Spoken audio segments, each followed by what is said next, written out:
I'll go ahead and start it. Yo, what's up, my Twitch streamers? I don't see the recording dot. Oh, that's to the mother. All right.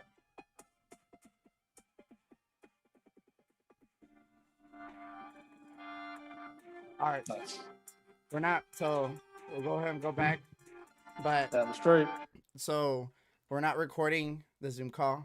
We're recording the OBS session because Evan's not here, so we can't do both. We can only do one. So I'm just doing. So it's not going to show recording, but I am recording right now. We're actually What live. is Oh, We're actually live as we speak. excellent. All right. Start the music over again. All right.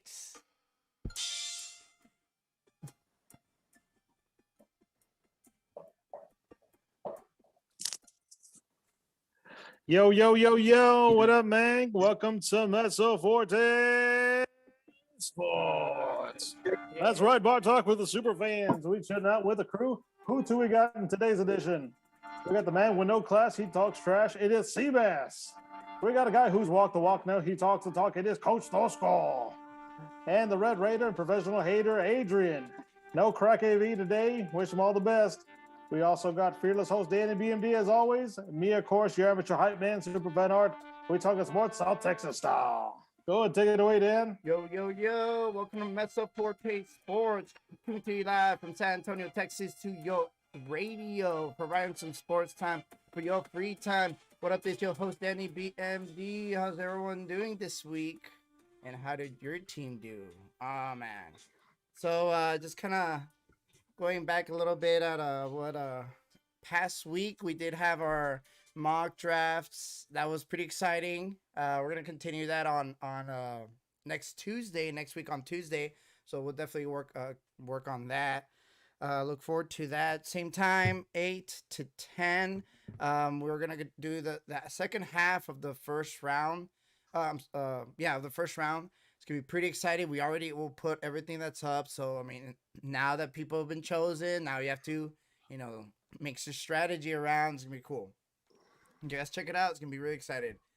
All right, guys. But today we are gonna talk a little bit of everything. Actually, we are gonna talk a little bit about basketball. I know we haven't really touched on it for a while. I know the NBA is kind of the playoff pictures is starting to shape up, especially in the East. So we're actually wanting to talk about Lakers Nets. We'll talk about it, see if they can beat them at full strength, both teams, hypothetically, NBA Finals right now, who wins? That's going to be fun. We're going to talk about UEFA Champions League today. Chelsea made it. So, whatever. They still have a chance. I don't care if they're the weakest team. It's all good, dude. As you told me, you're telling me there's a chance. There's a chance. So, I got you with that. Definitely, we'll actually talk about Haaland transfer rumors. That's gonna be pretty excited. I know I have a lot of stuff for that. He essentially will be a game changer, not just like in Europe, but just we'll see if maybe and the actual champions themselves, Champions League itself. We're gonna talk a little bit about the talent drain from the EPL. What does that mean? That's gonna be very very excited. We'll figure that out, and we'll actually have Adrian lead that talk a little bit about that. At the end, we are gonna have a little bit of more of our main topic for the podcast for today's episode for the podcast. It would be which is a soccer culture in the U.S. I know that we are really the U.S. didn't make it to the Olympics, didn't qualify. But right now, a lot of the young stars are flourishing in Europe, playing at the highest levels. You see, two Americans for the first time, Man City and Chelsea, in the was it semifinals for Champions League. It is significant.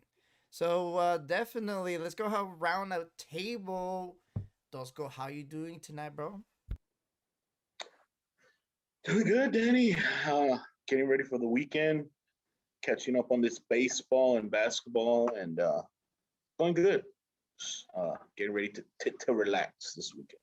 Yeah, exactly. I mean, it's pre-Friday, right? So almost there. Seabass, talk to me. What's up, Danny? What's up, everybody? Also looking forward to the weekend. I love pre-Fridays, but definitely this week has felt like a Monday every single day. So excited for it to be done and maybe catch up on some sports as well. Definitely waiting for the draft coming up in a couple of weeks. There we go. Adrian, what's up? Yo, hello. Chilling.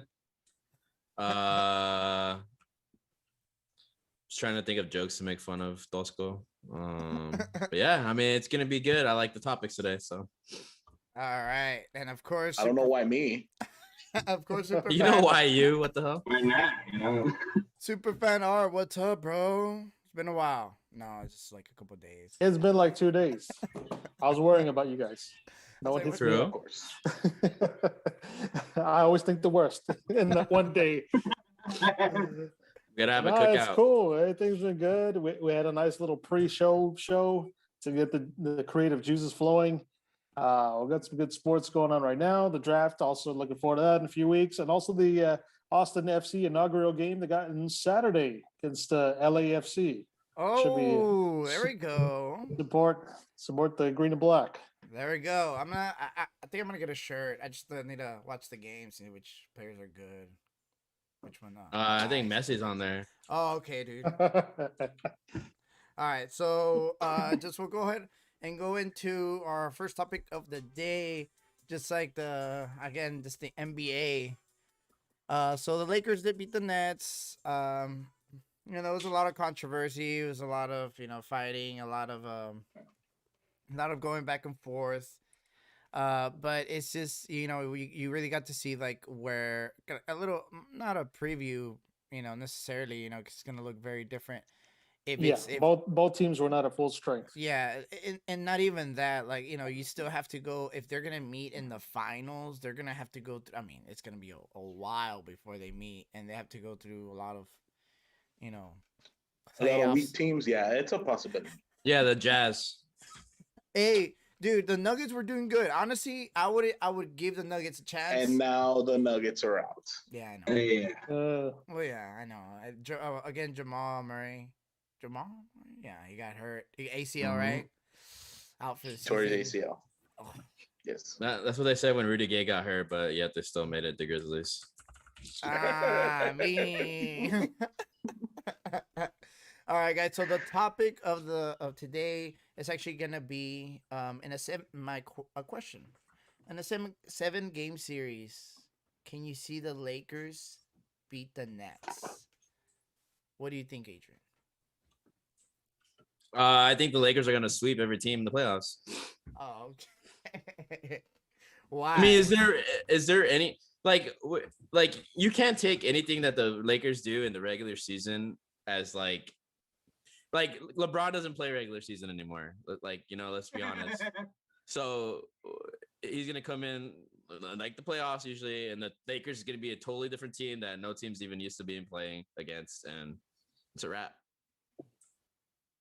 So that's it. I mean, LeBron wins ring what? 5? Is it 5? Uh, 2? Yeah, no, he's at 5. Yeah, it'll be 5. Yeah. Yeah, Yeah. this will be 5. 2 with the Heat. Wait, 2 with the Heat? Yeah, 2 with the Heat. Heat, one One with with the the And Lakers, one with LA. one with LA, and one with the Cavs. Tosco, talk to me. Well, I don't think it'll be a sweep, but it would be the same thing. The Lakers are going to be. If the Lakers are at full strength, think about it. Last year, I understand COVID, they were in the bubble. Yeah, But yeah. think of last year's team. They had Rajon Rondo. This year, they have Dennis Schroeder. That's a big upgrade. Yeah, that is Last true. year, they had Dwight Howard, JaVale McGee. Mhm. Okay. And this year, they have Marco Gasol. They brought in Wesley Matthews. They also have Andre Drummond. I think that's an upgrade. Don't get me wrong. Dwight Howard is having a really good season in Philadelphia, but that's an upgrade. Okay. Andre Drummond, you're bringing in one of the best rebounders, one of the best defenders in the last 10 years. Yeah. And I'm not Dennis saying Rodman. he's at his prime. Dennis Rodman-ish. Dennis Rodman-ish. Rodman. And the rebounds, yeah. Rodman-ish. Yeah. And so that's an upgrade. You know, and then you still have, you know, Wesley Matthews for Danny Green. That's pretty much even. Yeah. You know, and you still have LeBron. You still have Anthony Davis. Like, you still got and you know, the core of this team that's offensive defense. This was the best defensive team in the league up until they got hurt. They were number one in defense. Mm-hmm. So now they go up against the Nets. Okay, yes, they have Harden. Yes, they have Irving. Yes, they have Durant. Okay, but let's say all three of those average a total of 80 points a game, right? 80 points, right? So now, if the Lakers go ahead and let's say you put LeBron on Harden or Durant, you take away, you know, you don't let him get his 30 points. You take some away. You know, you put Schroeder on Irving. They already clashed. They had that fight the other day. They both got ejected. Yeah. Okay. So you already know Dennis Schroeder is already in Irving's head, right? And so he's a good defender. He's on him. And then, yeah, sure, let Harden get Harden points, right? But even if that happens, the Nets have nobody else.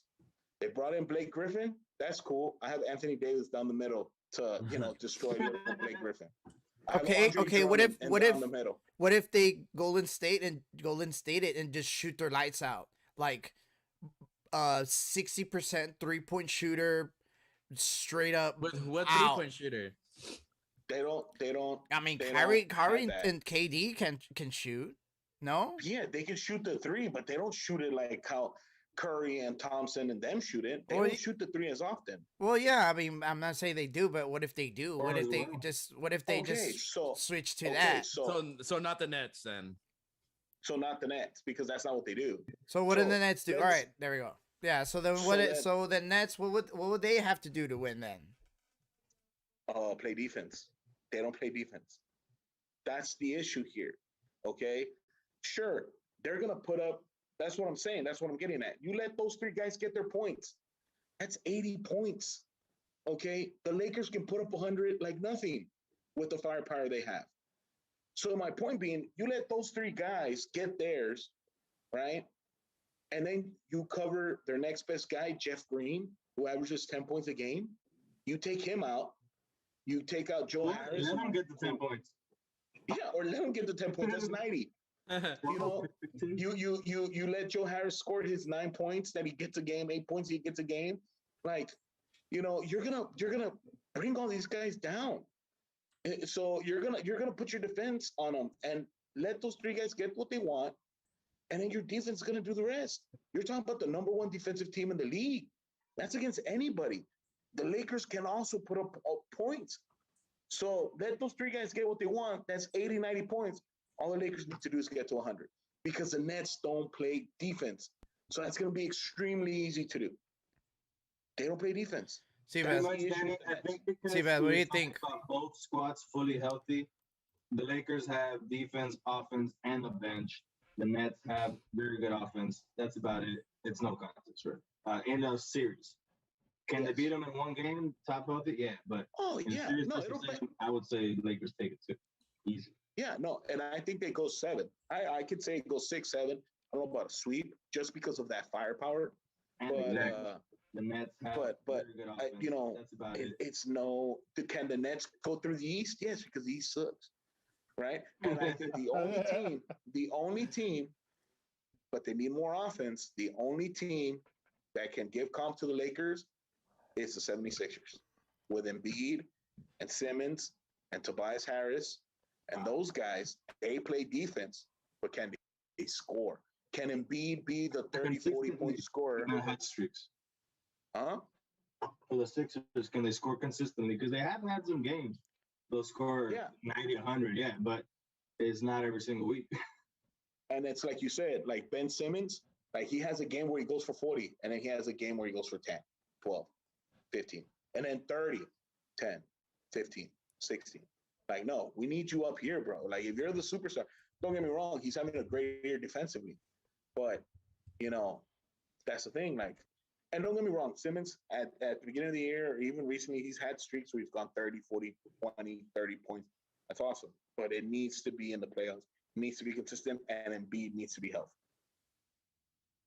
I mean, and I agree. I think the Lakers just like it's just too much, especially with Andre Drummond. Andre Drummond. I mean, like I said, like he's like a very um like a Rodman type of player. Like, yeah, he's not gonna give you a lot of points. I mean, and he does, you know. And they But still it's have just, Marcus Saul. I mean, it's just. I mean, He's he was. collecting dust on the bench. I think he was like averaging like 11 or 12 rebounds a game. Like, dude, like dang, that's just he's just a walking like double double, and he's what 27. So it's crazy that it feels like he's always like he's been in the league since forever, but He's yeah, been in the league for a long time, but yeah. yeah. So I think so too. I think the Nets do need to start learning how to play defense. I mean, I understand that, but I mean they do have a first year coach as well. You know, uh, A coach that when he played never played any defense neither. correct. So it's like kind of like it's like one of I mean I don't know. We'll see what happens. I think I'm one of those few people that actually does believe the Nets are actually gonna win the whole thing. I think it's just gonna be there's gonna be pure talent. It's gonna be one of those like we're gonna. I mean, it doesn't matter. There's just too much talent, and we're just gonna win. Might be a hot take, and it really is a hot take, really, just because I'm sure That very is a few hot people. take. That's a very hot take. But the only reason being just because again right now they are they're not averaging. It's just the top three are really just they're really relying on them right now. But you do have Joe Harris. He's right now number third on 3-pointer throughout the whole league. The Nets themselves are actually number 6 in 3 points made, and number 3 percentage made throughout the whole league. Didn't the Nets lose yesterday to the Sixers anyway? Like by a shitload? Again, Like this Yeah, but 20? but Harden didn't play, Durant didn't play, Oh, okay. and on well, the LaMarcus obviously 76ers, did. yeah, I don't think he makes a difference. The thing is that Yeah. you're looking at that talent, you're looking at that team, you say, oh, let's Look at the just say name. LaMarcus Aldridge didn't retire, right? You have LaMarcus Aldridge, you have Blake Griffin, you have Jeff Green, you have DeAndre Jordan, right? Let's not forget about him. And you're thinking, oh my yeah. God, all these guys True. are all-stars and stuff. Yeah, they were all-stars, they were all NBA, whatever. Mhm. But they work in a specific system. Okay. I think the best way Steve Nash can do this is if he splits them up and he goes 5 in, 5 out, right? Kind of taking like a high school, college approach where, okay, you split them up. You go Harden, and then you start with Harden and Durant, right? And then you put in DeAndre Jordan there with them, and you put in Joe Harris, and you put in somebody else from the bench, Shamet, right? And you let them go, and then you sub all those guys out. You bring in Irving, you bring on Jeff Green, you bring on Blake Griffin, you bring on the other guys, LaMarcus Aldridge, right? Assuming he would have been there, right? And you bring on the second squad, and you're like, okay, now this looks like 2 starting lineups from 2 different teams, right? From 2 teams, and you're like, wow, that's a lot. But I don't know if that's one thing that he wants to do or he thinks he can do. I think they're just gonna go. Let's go put up as many points as possible and have them beat us. Yeah, and I think honestly, the reality is the Lakers. The only people that can beat the Lakers truly are the Lakers. Like we're talking full strength here. There is a couple injury bugs that's been biting both teams really, and that's the key. I think that's key, honestly. And that's why me bringing up Montrezl Harrell, who was the 6th man last year. Now he's on the Lakers, great defender. And I forgot about Quintavious Caldwell Pope, who can put up 20, 30 points also out of nowhere. So like that's what makes the Lakers so good. They have so many little pieces, but they work once they're in there. LeBron may be out, Anthony Davis might be out, but with the guys they got, they're still winning games. Like it's nuts. Yeah, man. So it's crazy. I mean, just sometimes, firepower and just star firepower like that is it's just too much for teams to handle. I mean, that's just the way it is. All right, guys. So we're gonna go and move into our UEFA Champions League reactions. Nice. It's gonna be very, very interesting, very exciting, and I'm actually a very I don't know, very anxious to actually hear both of you guys. And No, you don't. or Keep it clean. both, or Keep it all clean. y'all, really. Keep it clean. Keep it clean. For both games, sorry. In this game, so obviously PSG, Bayern, PSG won. Porto, Chelsea. Um, um, Chelsea won. Yeah. Chelsea This- made it, but they lost the second leg. By the I way. was gonna say Whatever. Wait, Wait. I'm sorry. Who passed? Oh, okay. Yeah, I stop. Whatever. I know it's Porto, but whatever. I hate all y'all. So I'm with you on the Chelsea thing, dude. I love Chelsea. so yeah. So talk to me, Adrian. Talk to me. I give me some love, bro. Give me some love. All right. Well, Chelsea, they don't have anybody on their team, but what they do have is a good coach. I mean, he's been doing a good job. Agree. I'm not saying, I mean, he's not Frank Lampard, one of the best coaches of all time. No, but Oh yeah, the guy that get fired. Yeah. yeah, no, he. They didn't understand him, bro. But He was another Nah. Steve Nash. Okay. He was, dude. I know. I feel bad. I love the guy though, but it's just like, dude, let it rain. yeah, exactly, dude. It was bad, but I think I like Chelsea a lot. Like I've always liked Chelsea. I like the coach now. The fact that they've been on a good win streak. Was a 12-game win streak before this one? Something like that. Yeah. And they've limited their goals to like 3.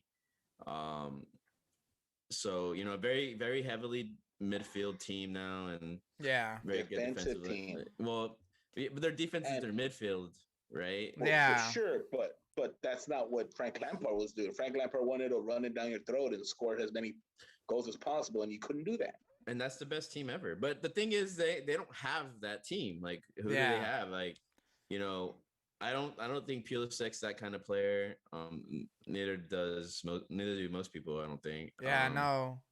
But I mean, who Yeah. are they gonna use? Gerard, like or I don't know, Giroud. I don't know how to pronounce his Giroud. name. Yeah. But He's not that neither. Yeah. No. Yeah. And it I don't know. I feel like it. I feel that really the whole addition of what's the Italian? I can always forget his name. Midfielder. Pirlo? No. Oh my god. I always forget his name. Hold on. Chelsea. What year? What team? Figo? Chelsea. Figo? No. That's The Portuguese. Portuguese. No. Deco? That was Portuguese.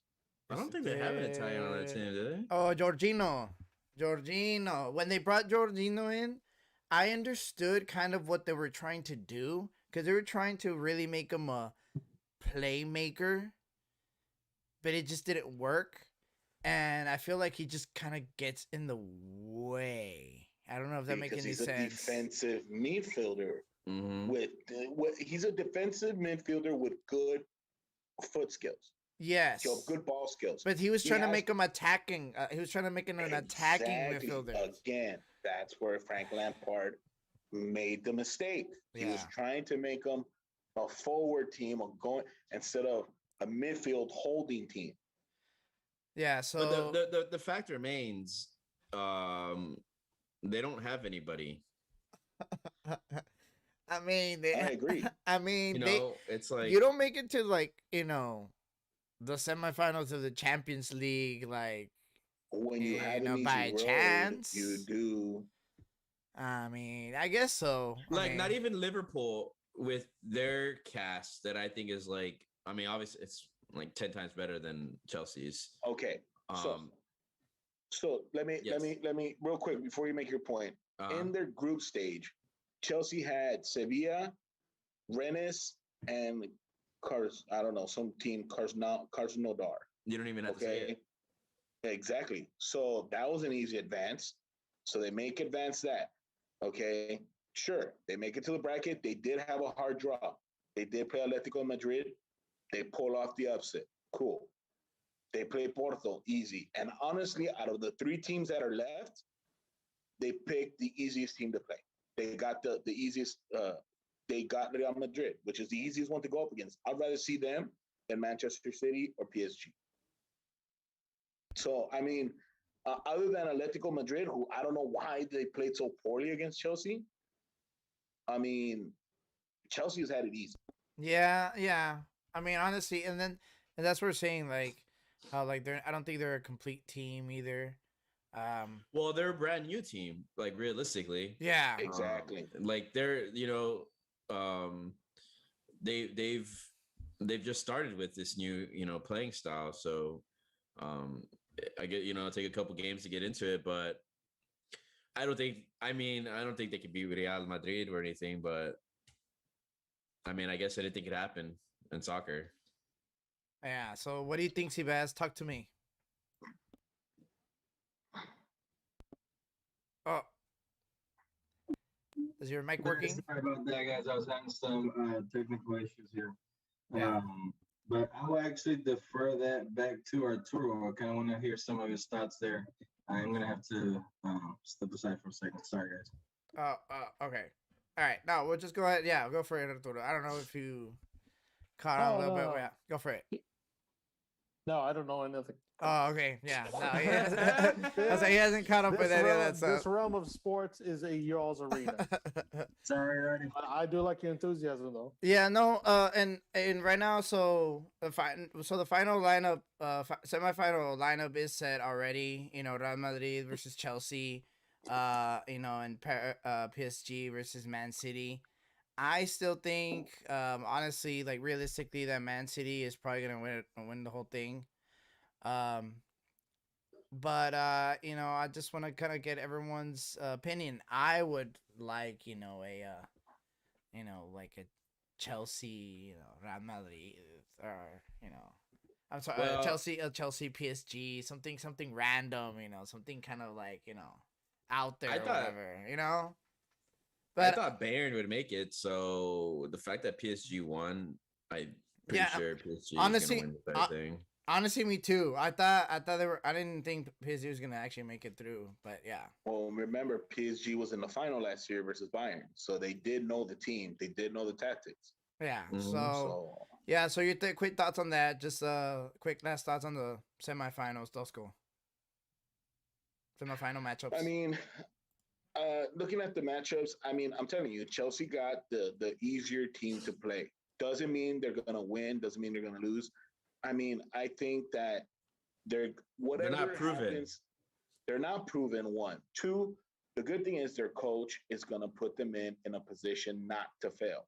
Okay, he is gonna go and he's gonna make sure that they don't lose by 2 to 3 goals.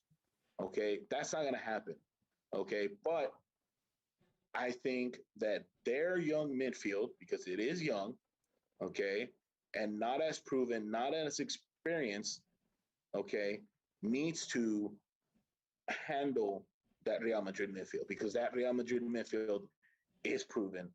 They're some of the best in the world, and they need to make sure that they're able to keep up. You have Toni Kroos, you have Luka Modric, you have Casemiro, you have Valverde, the young guy that's been proving himself and being real good, Davi Isco. Like, you're talking about top guys on their team. So, can Chelsea's midfield, you can say strength now, can they contain and go up against Real Madrid? I don't know. I honestly don't think so. Mm-hmm. I think Real Madrid advances. And on the other side, I still think, if you look at both teams, I feel they're so even. Even though I feel that PSG has that firepower. And looking at Man City these last few games, I feel that they don't have that like extra, that extra gear that you saw them at the beginning of the year, all the way up until January, February.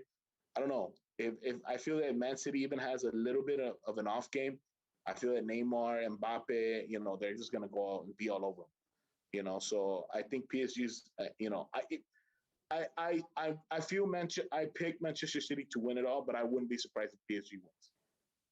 Yeah, so I mean, I feel like Man City again, we're just gonna take the whole thing, but I think PSG might surprise people. I mean, like you said, you're there in the finals. That's I mean, last year. I mean, we kind of all Yeah. forget. We forget very easily, who was. I mean, Chelsea was in the finals not that long ago either. Chelsea won not that long ago either. Different way, I different remember that. team, right? But that's besides the point. Um, but yeah, just kind of just in this case, I wanted to go talk a little bit the new into a new topic about the Holland transfer rumors. Um, so a little bit. I just want to kind of pass the torch to Tosco and talk a little bit about um what that is, who he is. Why should we look out, and just kind of the impact of how the sport will go ahead and react to that. Go for it. Well, I thought you had all these things Well, for Mbappe. I mean, for Holland. I do, but I just wanted you to start. Because I'm gonna go hard right now. Oh, okay. You're gonna go hard in the paint. Yeah. Okay. Well, Holland is a striker for Borussia Dortmund. He's one of the up and coming, wonder kids, if you want to call him that. He's 20 years old.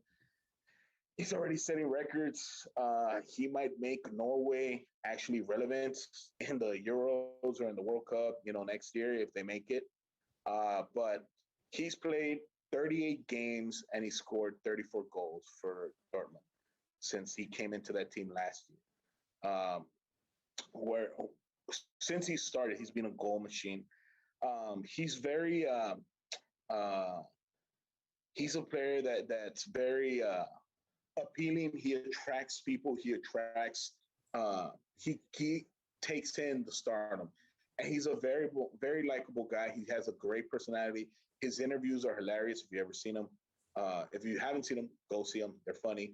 And the thing is he makes it a likable guy. He makes himself a likable guy, and he's gonna end up being, one of the biggest transfers that's gonna happen this summer, maybe next summer, or in the fall, the fall window. But he's one of those that can go in and change the team. He can go in. He's going to be your main goal scorer. But he also needs to go to a team that can, provide him the ball. Yes, he can create himself. He has a lot of that in Dortmund. But I feel that to get his full potential, he's going to need to be in a team that has playmakers alongside him to make him that clinical finisher, that guy in the box that can get the ball, make the move, and finish it off. So I think he's one of those that's going to set records for whatever transfer he's going to get. The only thing is that he is his agent, and I think his manager are like his family, his dad and his uncle or something like that. And of course, they want a piece of the pie too. So it's already been reported that Barcelona is not only paying for his transfer, then they're going to give him God knows how many millions of euros, but then they're also going to give some to his dad, and they're also going to give some to the agent.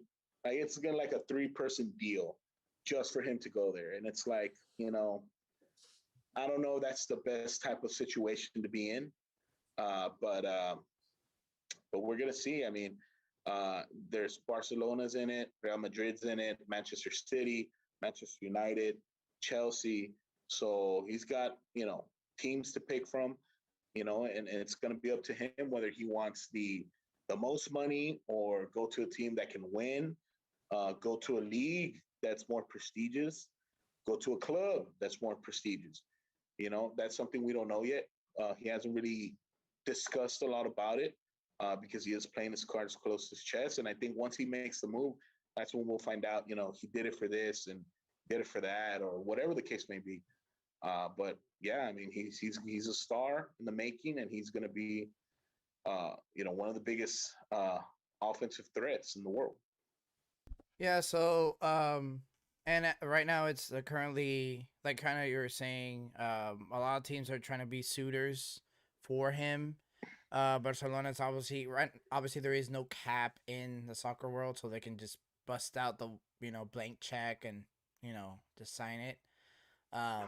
So the big teams as are usually the ones that obviously get are get the bigger players or whatever, which is just like any other sport, right? Um, so I wanted to talk a little bit about the suitors. So yeah, obviously you talked about Barcelona. I mean, they do have the most money, but they still do need to pay Messi. They have a lot of debt. They have to still kind of figure that out. I mean, and I know, obviously there is no cap and everything, but there's only, I mean, they still only do have so much money to, they still need to pay everyone else. But kind of based on what you're saying, I mean, looks like they'll probably invest in him. So meaning probably someone would probably be out, in that case for someone else, right? I'm just picturing these countries like diverting money from like COVID relief to sign these players and shit. I would not be We'll survive like surprised. another half a year. Like we No, need this player now. I would Dude. not be surprised, dude, everybody. because I mean, this is like a lot of money, like a lot of money. We're talking like million, hundred. You- Right you- now, where they're paying how much? How much? I think they're paying 100. They have to pay 122 million to Derman just for them to even get the rights to to talk transfer to him. him, Yeah. just to talk to him. So yeah, it's 122 million just to have God. the open dialogue. Then comes his contract, Yeah. which is going to be another God knows how many hundreds of millions. Then the kickback to the dad and the kickback to the agent and the manager. I mean, that you're talking about almost $500 million in one player. Yeah, and it's like God, I don't know. It's crazy. So again, That was like some Yu Darvish shit right there. Yeah, that's exactly what it was. When he was coming from Japan or Korea, wherever he was coming Japan, from. yeah. Yeah, it was exactly like that. People were paying. The baseball teams were in a bidding war. 40 million, 50 million, another team 60 million, just to have the rights to contact him to get a contract. Mhm. It wasn't even this is we're getting him. No, because he could still say no. That's just crazy. So in this case, the other suitors that are in play, talked about is Manchester City, Manchester United, obviously, just because it's Man U. Man, you kind of already said they might not chasing that much. Yeah. And Liverpool, I don't know. They're just kind of in the. I don't think they're really in play. They're just kind of just No. in there. Obviously you have Barcelona, and I would just throw Real Madrid in the mix just because it's Real Madrid. They have the money for it. I mean, they just do. But they haven't really made so in this case, just kind of going down like Manchester City. So his dad actually did play for Manchester City, and Sergio Aguero is leaving. So it does leave an opening for him. So the fact that he actually is playing Manchester City will actually kind of, I mean, they lost, right? But that kind of adds to the fire. But I mean, it does feel, that's no, some KD, vibes in there. Not really, not the same thing, but you know what I mean. Manchester United. This is Manchester United. They just have the money for it. He did play for the manager before. It's just he has that connection in there. Barcelona, well, you just kind of mentioned it. He does have. They're already suiting him and everything like that, and I would expect him to. It's just one of those things. Real Madrid they just haven't made any significant transfer splash in a while. They still have Benzema, and they might actually go after Mbappe after this season. I don't know if you guys want to talk about that. Ooh. I don't know. Even though I'm sure PSG is gonna bring the truck or whatever right on him. I would. I mean, but that I don't know if you wanna. I don't know if you want to elaborate on that, Tosco. No, I mean, I was gonna go back to Holland and Yeah. even though Dortmund or PSG with Mbappe want to keep them, like Dortmund can say, I want to keep them. Yeah, exactly. That's what I was gonna say. Like, why is Dortmund not in that list that Dennis just said? Because transfer. Well, they don't have the money. Yeah. well, no, they think- do. They do have the money. They don't have to pay that price, that transfer fee. That's for other teams. Dortmund doesn't have to worry. But he's under their contract. No. Yes. But when it comes to his contract ends in a year or two, he's gonna want a $300 million contract. And if you can't $400 re-sign him, million contract. whatever, and if you can't re-sign him, then what's gonna happen? He's gonna end up walking. Remember, he hasn't asked for a transfer. It's not like he's asking to leave. He's not, Right. but at the same time, But he's using his agent to go find my market value. Yeah. exactly. I didn't say it, but my guy went and asked and found out at these other teams. And the thing is like, okay, you're in Dortmund's position, you're the president, and it's like, well, Barcelona wants to give me 200 million just to talk to this guy. What can Dortmund do with 200 million? I mean, that's the thing. You got to think about it. Yeah, because that's another thing. And it's all relative to the value of the player, because it happens in baseball, it happens in basketball. It's like, okay, I have this guy under contract with me, right? But if I keep him because I think he's the best player we have, even though we're not very good, or we are good but not the best, we're not the top, is he more valuable to me now when I have him under control, or later in the year when he's already going to leave and he can say, well, you know what, I'm just going to end my contract and that's it, and I'm going to become a free agent. You get nothing in return. You're just going to lose him for free. Yeah. So, do you make an investment on him? Because they got him from he came over from I forgot what team it was. It's a Norwegian team. Yeah, it was a Norwegian team. Wow. Really? Yeah, something like Dang. Like that. I can't remember his he came from Red Bull Salzburg. And before that, he was in Molde, which is where Ole Gunnar Solskjaer was his coach. Coach of the manager of Manchester United. So. Okay, yeah. So the thing is what does Dortmund want to do? Do they want to cash out and be able to get something in return for him, or do they just keep him, try to win for a year or two until his contract's up, let him go for free? What would you do? Well, you also have to think about it like this. This is a team that's trying to remain competitive in the German league against Bayern, one of the biggest teams in the world. And the German league is getting more and more competitive every year, and Dortmund is one of those teams that they bring up players, they find players, and then once they're big, they sell them. Lewandowski, Hummels, Aubameyang, Mkhitaryan. Wasn't it Götze in Dortmund? Götze. Like all these guys, I'm not saying they started at Dortmund, but Dortmund got them. They became big, and then boom, they left. Shipped them out.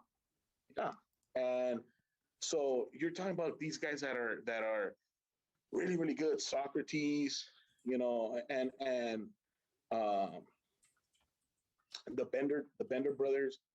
All these guys are good, and they sell them for 100 times what they brought them in for, and that's how they keep afloat.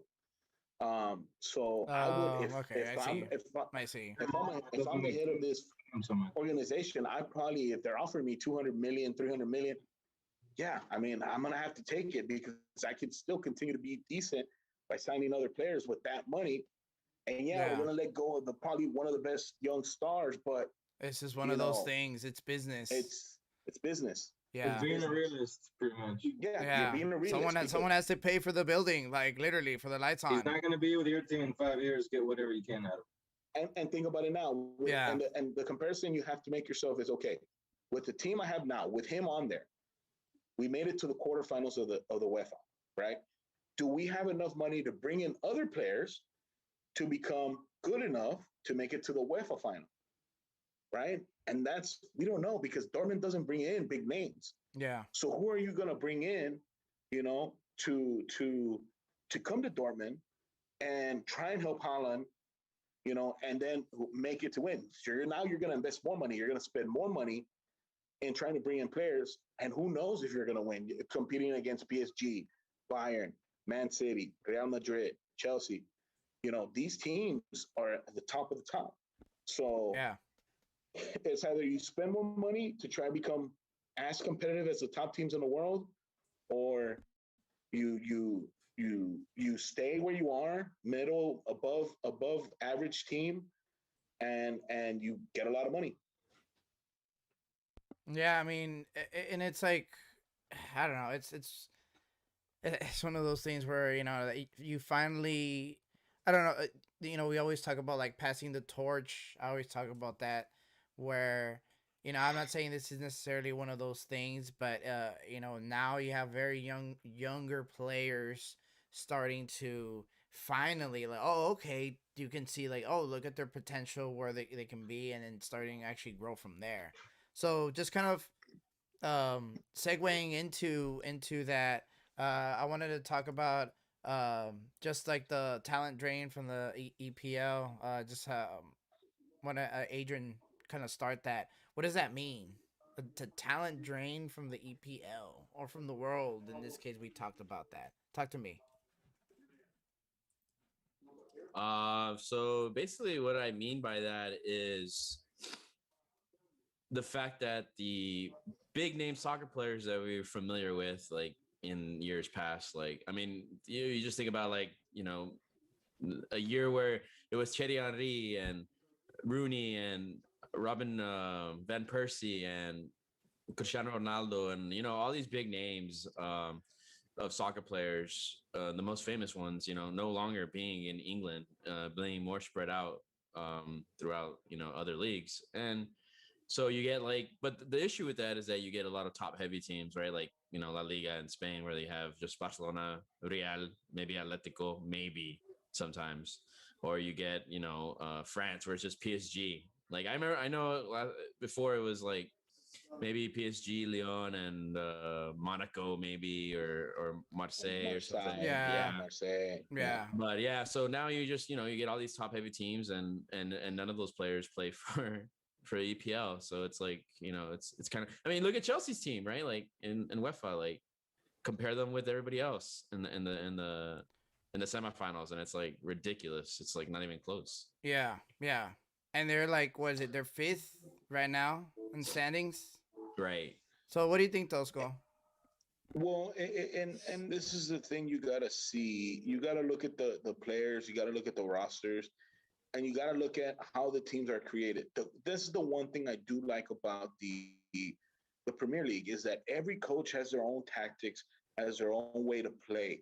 So they're gonna get players that fit their system. They might not be the best guys, right? They might not be the most athletic guys, compared to others. They might not be the best ball skill guys, but they make it work.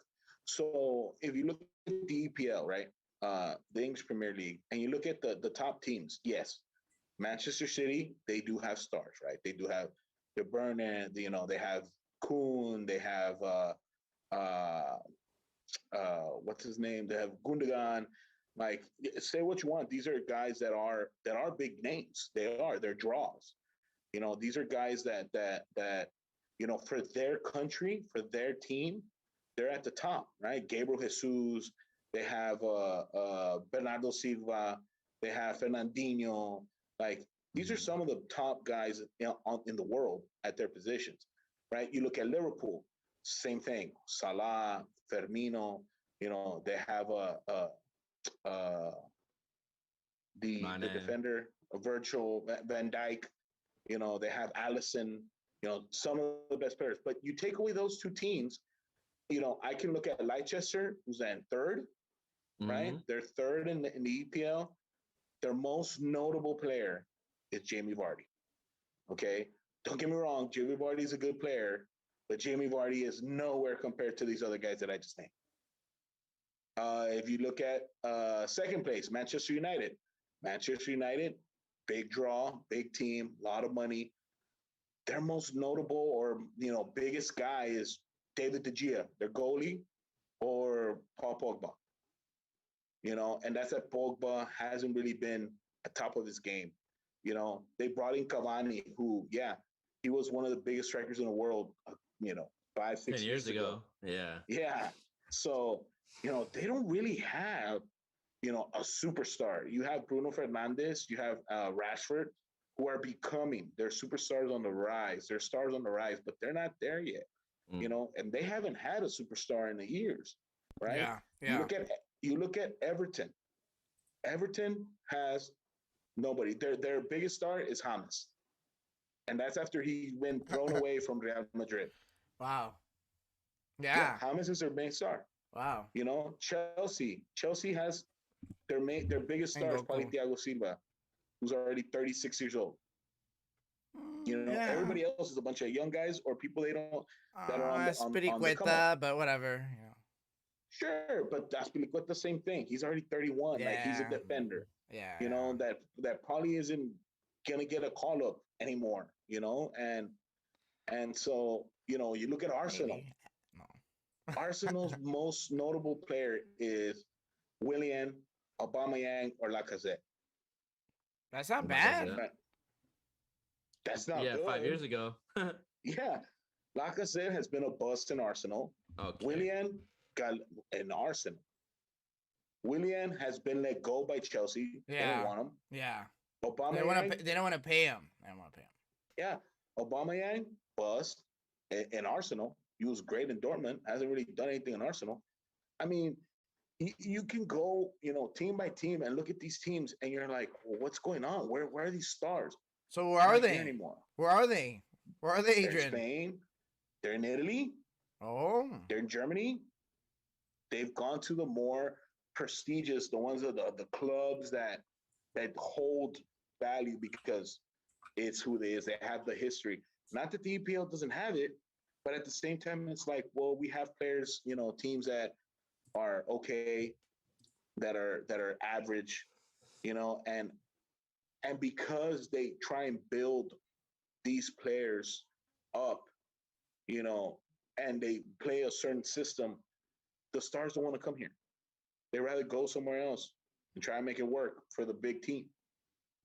What do you think? Like, Your Dortmund has more stars than so in this like, case, Chelsea. kind of doing Yeah. doing like a little segue into what I wanted to ask you guys into our next topic about soccer culture and here in the U.S.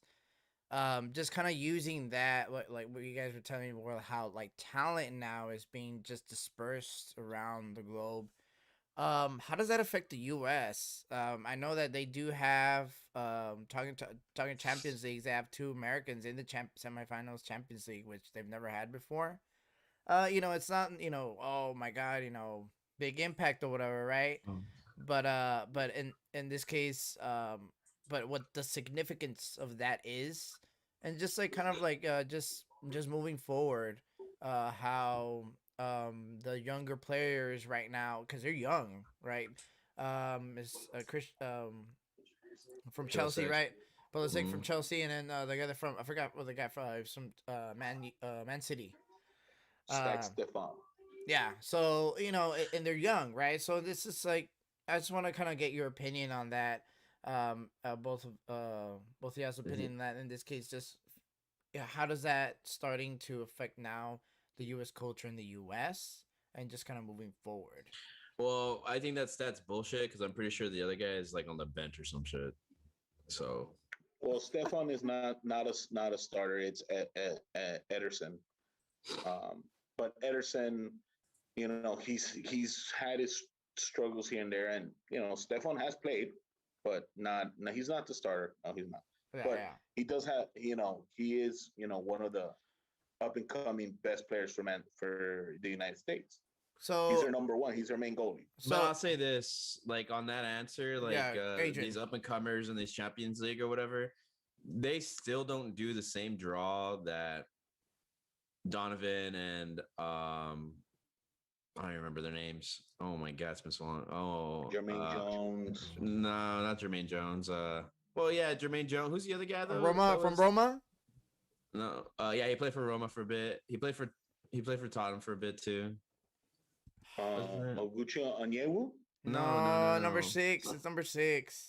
No. Oh my God, I can't remember. He plays in Seattle. He played for Seattle Sounders or whatever MLS. Oh, wait, you're talking about the Dempsey. striker? Dempsey, Dempsey, Clint Dempsey. yeah. Thank you. Yeah, yeah. Yes. Like those guys were bigger draws than those guys were bigger draws than Pulisic. Even though Pulisic's probably the most successful American soccer player, Like I still don't Well, think I it's would- not the same as and- the and I- marketing. And I would brand. argue that point, Adrian, that one of the reasons why there were bigger draws is why the World Cup. The U.S. Yes, doesn't. The that's U.S. what I was gonna say. The U.S. doesn't really. I mean, honestly, it just doesn't pay attention to the soccer world, which is fine. You know, we're still learning, we're still growing, and everything, right? As a sports society, but it just doesn't pay attention except the World Cup because I mean, we're a nation of entertainment, you know. So we, you know, the world. What bigger entertainment than the World Cup? It's just one of those things, right? So now you see like all these like, oh, I've never seen. I don't know who this guy is, but wow, we scored and everything, you know, and it's just exciting because it's for your country and everything, right?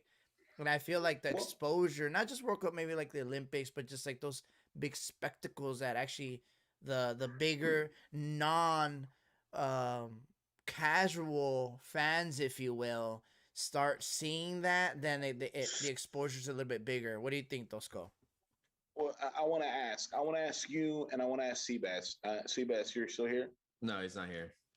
Oh, okay. Well, He's on a temporary break. okay. Well, I'll ask you, Danny, and see if you, and I want to see how many you can come up with. So, because I have some, but I don't know. Which soccer players transcended soccer and were worldwide stars, in your opinion? Let's say from whenever you want to say, like the 60s, 70s, 80s, 90s. Which soccer stars transcended soccer and became super? They've been known through everywhere, not just because they're soccer players. Like Messi, Who would you say? Ronaldo, Messi, Cristiano Cristiano Ronaldo, Ronaldo, Ronaldinho, Ronaldinho. Okay, who else? Ronaldo. You can go yeah. back, to some oldies too. Yeah, Pelé, you know, Maradona, Maradona, you know, right? yeah. I mean, I can go in a lot. No, but that's my thing though. I'm not talking to you because you're a soccer fan, so you can name me guys that were super popular and they were super good for their country and the league, whatever. But I want these guys that would come to the U.S., that were invited to celebrity status parties, that were invited to the Super Bowl. Maybe that were your David Beckham's. David Beckham. Your David Beckham's. You could argue like Wayne Rooney. You could argue that. You could argue it a little bit. Sure. In this case, nothing like maybe like like I said, the Messi, Cristiano Ronaldo, your big guys. So what I'm getting at there. Yeah. The Neymar now, sure. Yeah. So what I'm getting at though is, okay, think about this. You have Pelé, you have Maradona in the 80s, 90s, right? And they both ended up coming and playing in the US, right? Pelé played in the US. Yeah. Maradona played in the US, I believe, too.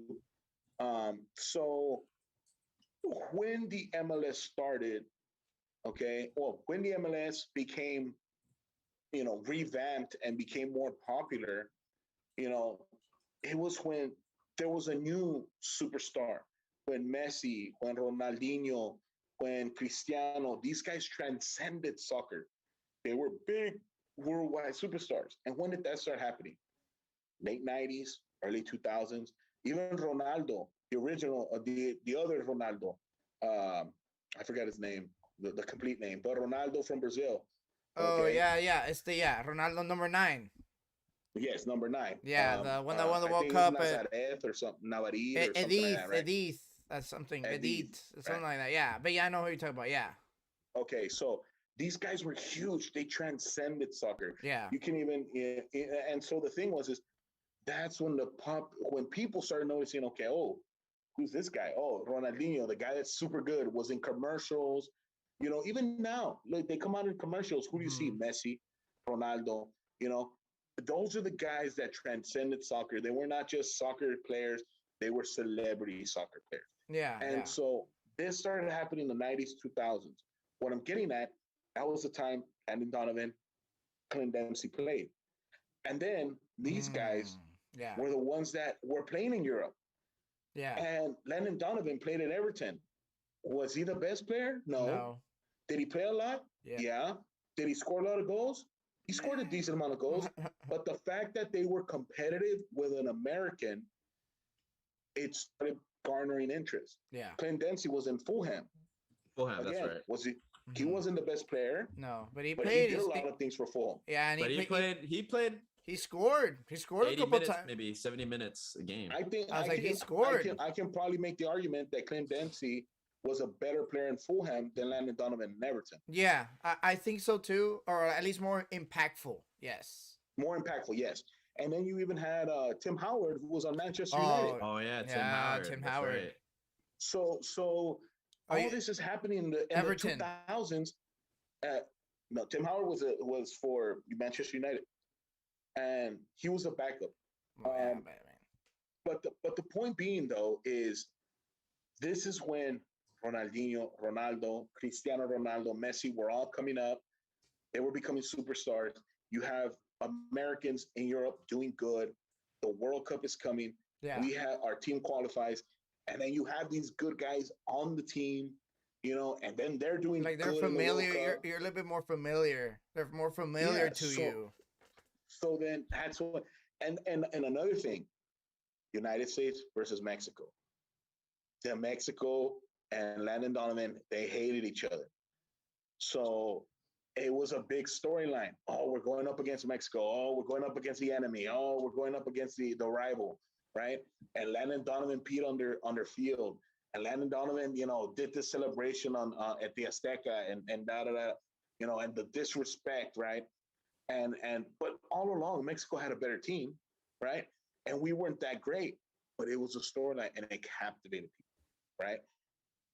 And that's how these guys were able to get where they are. And it built something and it instilled even in us, because even before that, I wasn't into soccer, but I started watching the World Cup 2006, got into that, and then I started playing FIFA, started watching soccer, all because of the World Cup. Because I knew those players. I wanted the United States to do good, even though I didn't realize that they weren't any good. But just because of that notoriety build that likeness for soccer. And I guess it's slowly been building, right? And it has translated. Now you see it. I think finally now you see it in the U.S. national team, where it's translating onto them. These are the kids that grew up in those 2000s, in the 2010s, seeing these guys being successful, making it in Europe, and now that's what these guys want. And you have people in Manchester United, Manchester City, Barcelona, Leicester. You have them in Roma. You have them in Juventus, Valencia, Wolves, Dortmund. I mean, you have them all over the place. And I think that this is the team that's going to be able to make finally that impact that the U.S. has wanted in the World Cup. I mean, and I think that now, like the younger players, like you said, yeah, it's gonna be because it's like one of those generational things. I mean, soccer's a huge generational type of sport where, they don't really have the luxury of like having, like football has, the colleges, which essentially serve as a, understudy league, if you will, to the actual professional league. Football, basketball, same thing, stuff like that. Where soccer, yeah, you have your academies, and it's a little different. But in the U.S., you don't really have that.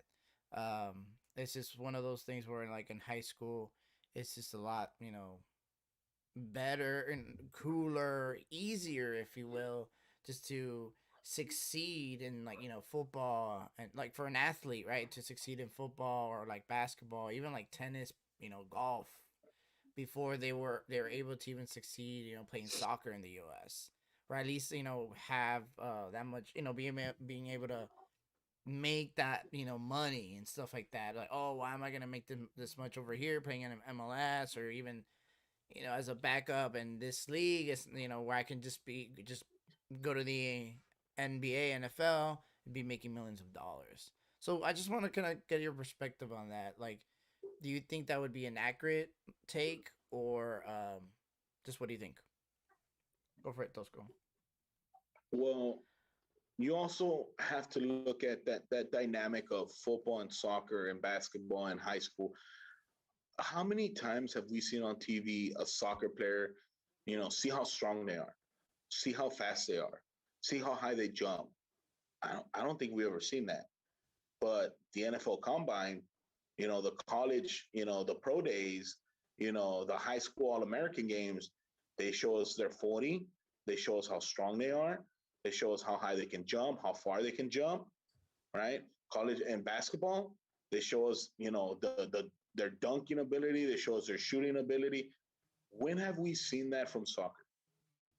It's all perspective, right? We can see how these football players, these basketball players, how they get, what you need to get to the NFL. So if you see that and you watch football and you see all these guys, you see the Cowboys, you see your favorite players, you're like, well, I can do that. If I train, if I lift weights, and if I run, if I do this, I can get to that fast. I can get that strong, right? And there's even guys right now in high school and college that are faster, that are stronger, that have more ability than NFL players, right? But the thing is, you have to put it all together, the talent, the mentality, right? The athleticism to do certain things, right? And with soccer, people see it as oh, well, you're just running, kicking the ball. But you can argue that soccer skills are more difficult to learn than skills in baseball, than skills in basketball, than skills maybe even in football. Okay? Because the skills that you need in soccer, you don't get to use your hands. You're using your feet. And you can't touch the ball with your hands. And you have to be able to maneuver the ball without looking at it at times, with somebody coming at you, and you're going full speed. In the NFL, you see guys running full speed all the time, and they can't control themselves. They can't stop. They can't, maneuver their body to get out of the way or make a tackle. And these are things that soccer players have to know how to do, because they have to find the angle. They have to find the space to be able to get in and make something happen. And that's why soccer gets put in the back burner. It's like, all you do is run. All you do is, it's not even hard. What's so hard in that? Over here, you have to hit each other. Over here, you have to shoot the ball. You have to be good at shooting. The further you go, the better you are. Like, you have to know how to dribble, right? And again, everything can be learned, but it's all perspective. What you see on TV, what is shown to you, and you don't see our best soccer players on TV all the time. You don't see their measurables. You don't see how strong they are, how fast they are. What do you? So that. Yeah, go ahead. Finish. Yeah, finish. No, I was just gonna say. So that's one of the reasons why, soccer is seen as a backup sport. The step-headed, the red-headed stepchild that nobody likes. So. And I think it's true. I mean, I think eventually we'll go ahead and start seeing a little bit more of a shift where we're like, I don't know, get a little bit more competitive. I feel like if the US gets a little bit more competitive, people will start watching a little bit more. Can I just interject before we change the subject? Yeah, go ahead. Just, for comparative sake, hockey here in the US is a fairly popular sport. People do go to the hockey arenas. It's almost the same principles as soccer. Yeah, I mean, obviously the changes, but the same thing is skull into a net. They do use, hockey sticks, of course, so it's not strictly just footwork, but they're on ice. That is very difficult to do anything on ice. And these guys are doing crazy, like matrix stuff, like with the sticks, and they're skating. But here in the US, probably hockey outweighs more than soccer. So I guess, is it because it's more physical, or there's more offense? What do y'all think, just comparing soccer to hockey? I mean, I think Anybody?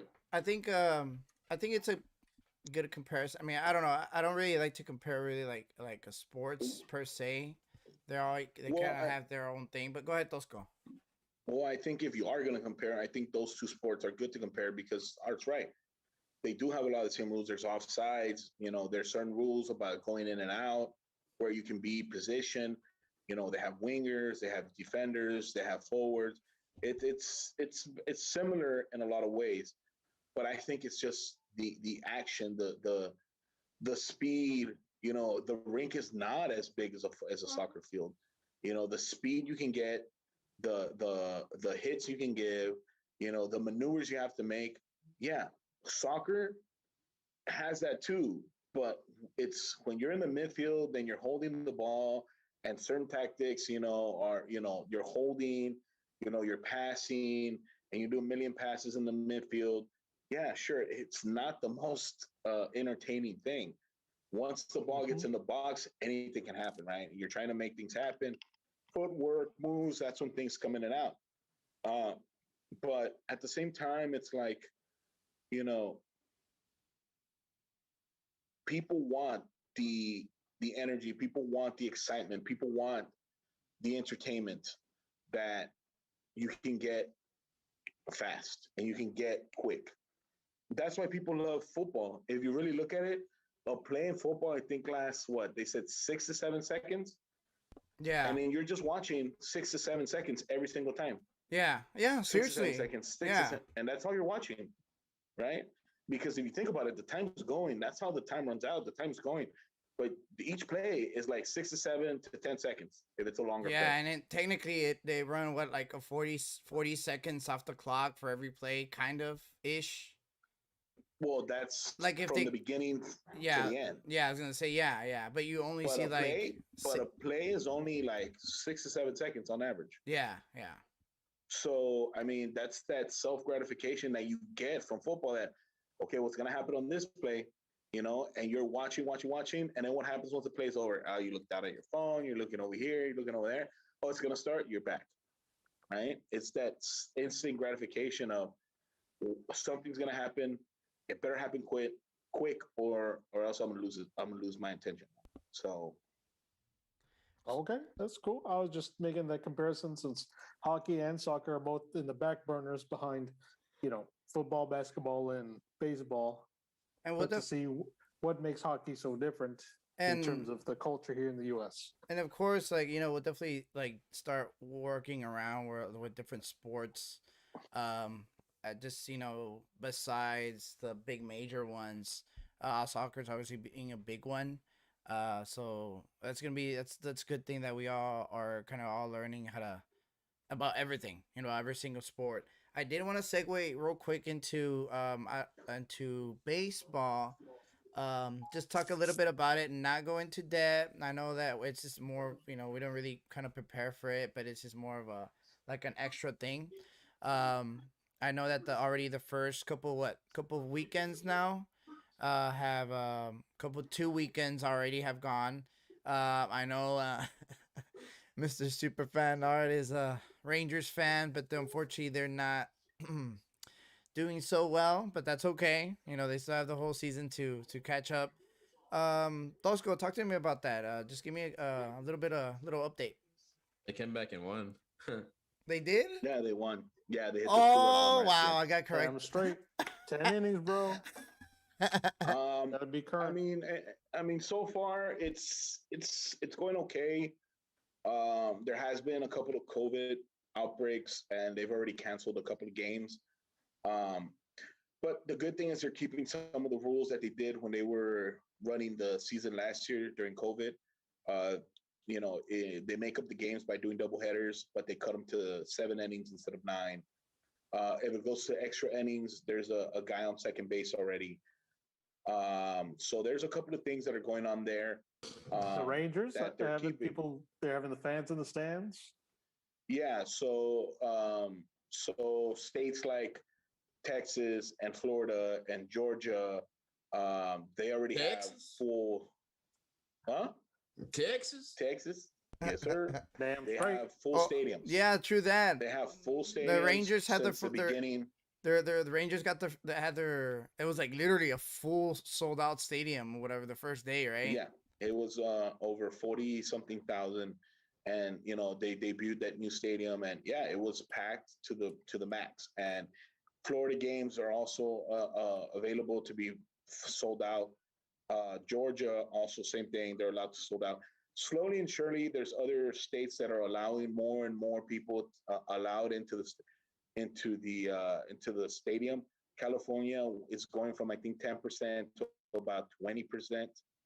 Massachusetts is going from like 20% to like 30 or 40%.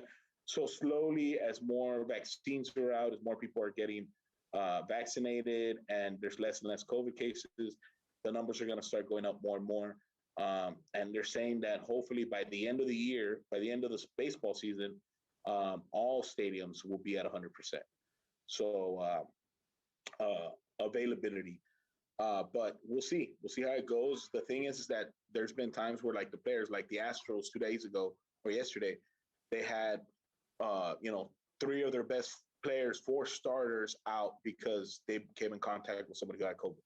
So, those guys have to sit out for at least, 48 hours, get tested, see if they have it, stuff like that.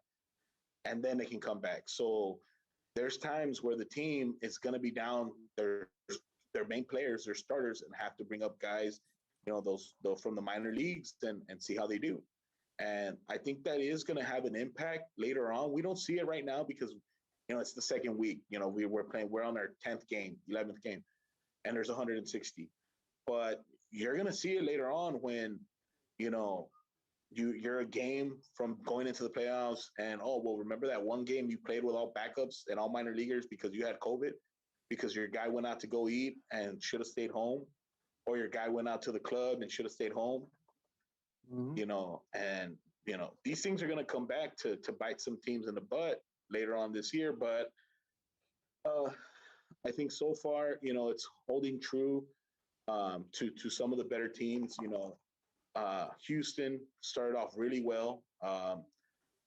They were one of the better teams in the league. Tampa Bay is doing good. The Dodgers are doing well. The Padres are doing well. These teams that are coming back from being strong last year are coming back strong this year. Nice. The Cardinals, St. Louis. So, and there's some surprise teams. Toronto is coming in. They're doing real good. Minnesota and Cleveland are doing real good. Philadelphia is doing real good. They added some pieces. But it's been entertaining. I'm glad it's back. There's something to watch every day now, at least for me, baseball fan, and hopefully, COVID doesn't mar more of the season. It's going to be a hurdle that we're going to have to go through, but so far it's going pretty good. There hasn't been any major injuries per se. One of the best players in the leagues, he dislocated his shoulder, but he might be coming back. Fernando Tatis from the Padres, but he should be back soon. But other than that, there hasn't really been any big injuries to say like, oh my God, the season's done. Yeah. So, but it's been going good, and hopefully we'll get more into it as we go on. All right. What about you, Superfan Art? Talk to me. No, I was going to say there's been a few instances where the benches get cleared for skirmishes. Oh yeah, I think there was already a couple already. It's like, wow, it's barely in the beginning of the season. There's already a few benches cleared. There's already controversy with the replay that I got a game. I mean, sorry, the Atlanta Braves Phillies, they got it wrong. Sorry, man. No apology from MLS or MLB. Excuse me.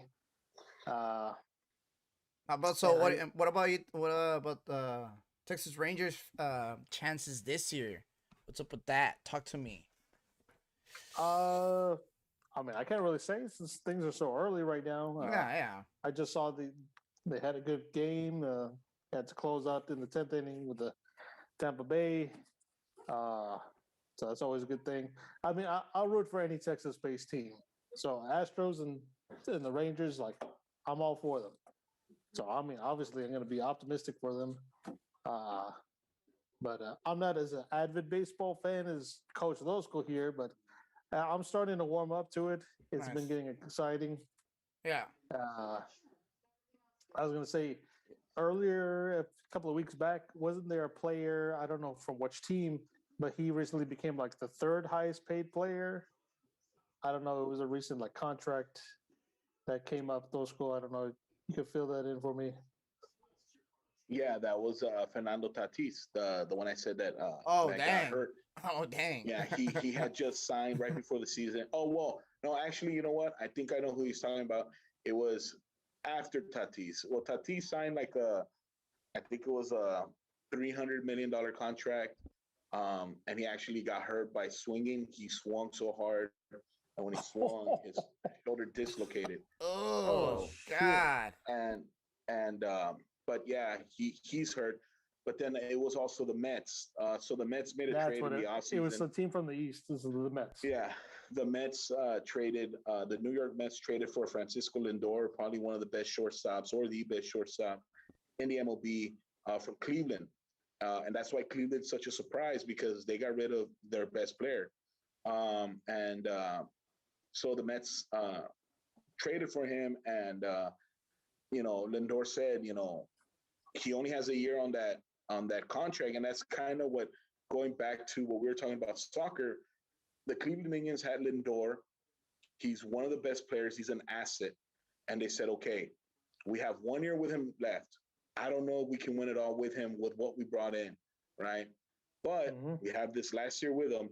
Why don't we trade him and get back a bunch of things, some value, because even after this year, he's probably going to leave. So they traded him. They got some players, some money back, and they traded Lindor, and he went to the Mets, and then he told them, if the season starts and we don't have a contract, then I'm going to go to free agency at the end of the year, I'm not saying I won't come back, but you're going to have to deal with me then.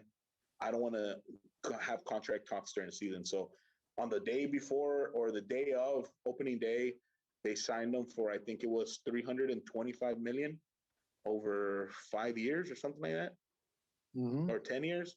Like third highest player in the league. Yeah, third highest player in the league. So yeah, he's a really good player.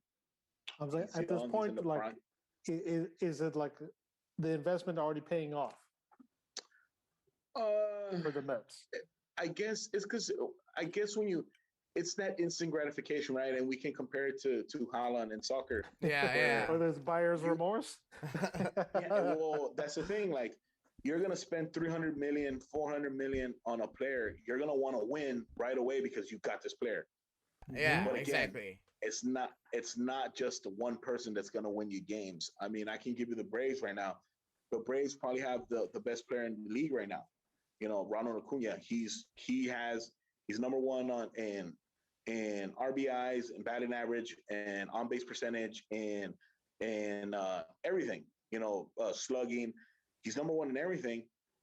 But the Braves don't have a winning record, right? So it's not just based on him. He's doing his part, but the pitching's not doing well. Everybody else is not hitting. So you can say the same for Lindor. They haven't really. Another thing that happened to the Mets was they started a series with a team that had COVID, so they had to cancel all those games. Then when they started playing again, they started playing New York, and that's when the rain was coming, so they had to cancel more games from them. Their game got canceled today again. So the Mets haven't played. Everybody's like on their 12th game. They played like 5. So that's another thing that we haven't really seen from the Mets. Lindor's already been hitting defensively. He's going to be great. He's going to do his part because he's in his prime. He's a really good player. What about everybody else? That's why they don't consider the Mets as a championship contender yet, because they need to see how everybody else is, does around them. We're just going to have to wait and see, and hopefully it becomes an entertaining race in the East, but I hope the Braves end up taking it like they did the last few years. So yeah, I was rooting for them last time. Yeah. But no, I mean, maybe like in a couple of more weeks or whatever, we'll get your take on like any teams that are like a potential dark horse. But right now, it's still too early to tell. Definitely. Yeah, and we have obviously, the whole, season that we'll talk about, get a couple baseball updates from Dusko and Superfan Art. All right, guys. So we're gonna go ahead and start wrapping it up for today. In this case, just wanted to let all of our viewers know. Hold on, my bad, guys. I'm trying to do double roll over here. Hold on. You all right, Adrian? You've been quiet, buddy. Hello? All right. There we You go. are. Seabass, you're here, not here. He's not here. Glad you're here. Glad he's here. He's with Jacksonville right now. Yeah, he's lost in the stadium. He went to go get a beer and got lost. Nice. Nice. Hold on, guys. Hold on.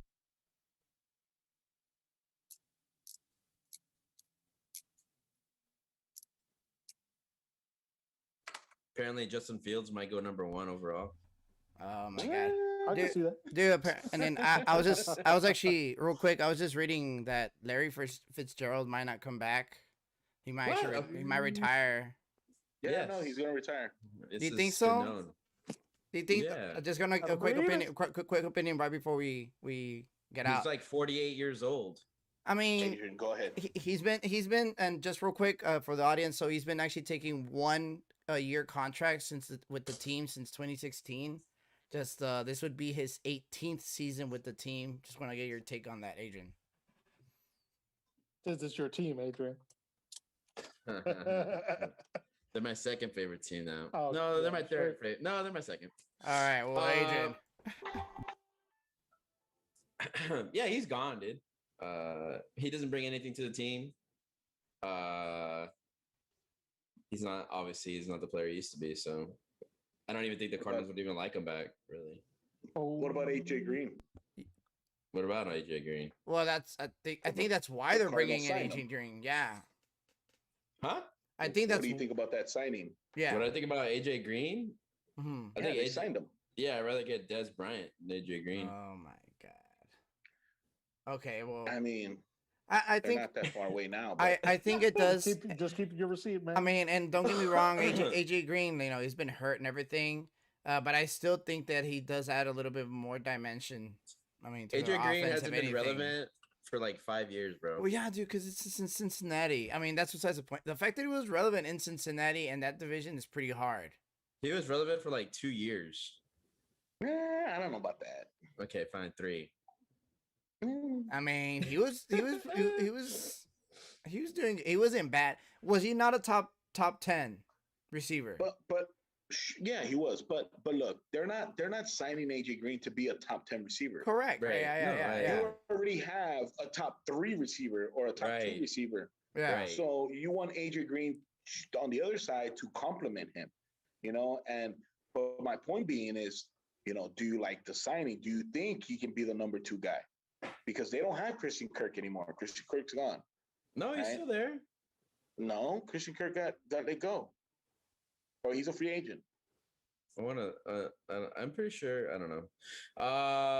Andy Isabella is the one that's there. That's the other. That would be the number 2, in my opinion. Okay, so what would Who's AJ number Green 1 be for you? You would be a number 1 receiver, AJ Green? What? No, DeAndre Hopkins. No, that's not. They go number 2. Number 2 would be Andy Isabella. Oh, okay, yeah. Oh, okay, that's what I'm saying. But- yeah, I thought you were saying. I thought you were saying putting AJ Green as number 2. I'm like, I don't know about that. Or I don't know, maybe. Well, that's kind of what the Cardinals, what because you've been looking at some of the mock drafts, and some people haven't taken a receiver in the first round. Yeah. Some people have taken a corner. Some people have an O-line. Yeah, I think we mocked that they were going to get Barrett Tucker, right? Yeah. So, I mean, that's a solid pick, but what if they get Chase? No, I don't think they'll get Chase, but what if they get one of the corners? What if the corners drops? J.C. Horn or Patrick Surtain, would they take him there? Or Farley, would they take him there?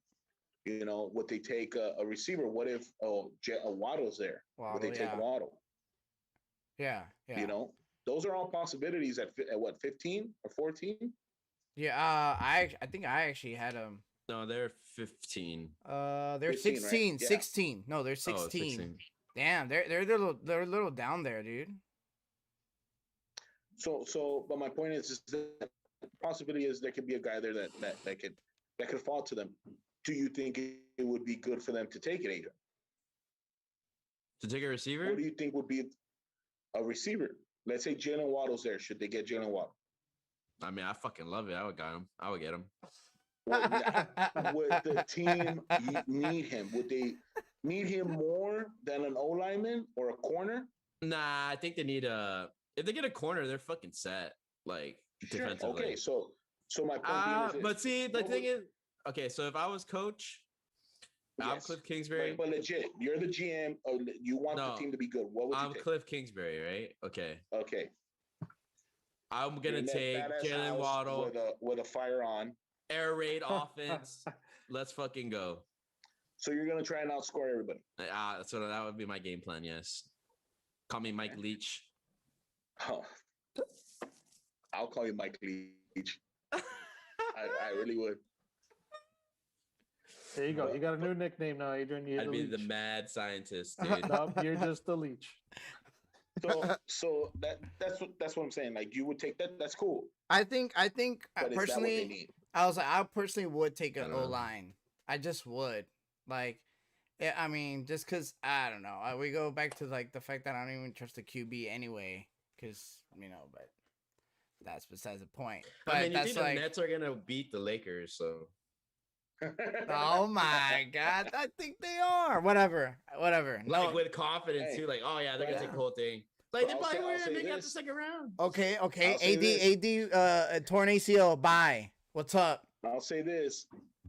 Look at the Chiefs. Why did they lose the Super Bowl? No Defense. offensive line. Oh No no, offensive line. true. True. Yeah.